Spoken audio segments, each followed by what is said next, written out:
జగిత్యాల జిల్లా మెట్పల్లిలో ప్రభుత్వ నిబంధనలకు విరుద్ధంగా పాఠ్య పుస్తకాలను అమ్ముతున్న వారిపై చర్యలు తీసుకోవాలని డిమాండ్ చేస్తూ సూర్యోదయ స్కూల్ ముందు ఏబీవీపీ నేతలు ధర్నాకు దిగారు. పుస్తకాలను సీజ్ చేయించారు. ఇక సూర్యోదయ హై స్కూల్కు ఎలాంటి అనుమతి లేదని ఏబీవీపీ నేతలు ఆరోపించారు.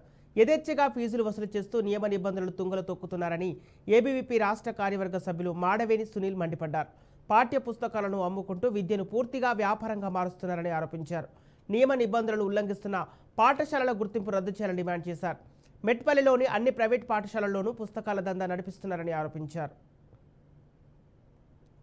ఈ యొక్క స్కూల్ యొక్క పాఠ్య పుస్తకాలు ఏదైతే గ్రౌండ్ బయట పరారగోడ బయట అమ్ముతున్నామనేటువంటి నిజాన్ని ఈ యొక్క మీడియా రూపంగా మీ అందరూ కూడా బట్టబయలు చేయడం జరిగింది.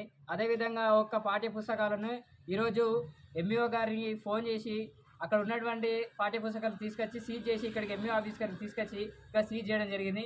అదేవిధంగా ఈ ఎంఈఓ గారికి చెప్పడం ఏంటంటే అలాంటి సమస్యని ఇంకోసారి రిపీట్ అయితే వారిపై చర్యలు తీసుకోవాలని చెప్పి డిఈఓ గారిని అదే కలెక్టర్ గారిని కోరతామని ఈ యొక్క స్కూల్ యొక్క పాఠ్య పుస్తకాలు ఏదైతే గ్రౌండ్ బయట పరారగోడ బయట అమ్ముతున్నామనేటువంటి నిజాన్ని ఈ యొక్క మీడియా రూపంగా మీ అందరూ కూడా బట్టబయలు చేయడం జరిగింది. అదేవిధంగా ఒక్క పాఠ్య పుస్తకాలను ఈరోజు ఎంఈఓ గారికి ఫోన్ చేసి అక్కడ ఉన్నటువంటి పాఠ్య పుస్తకాలు తీసుకొచ్చి సీజ్ చేసి ఇక్కడికి ఎంఈఓ ఆఫీస్ గారికి తీసుకొచ్చి ఇక్కడ సీజ్ చేయడం జరిగింది.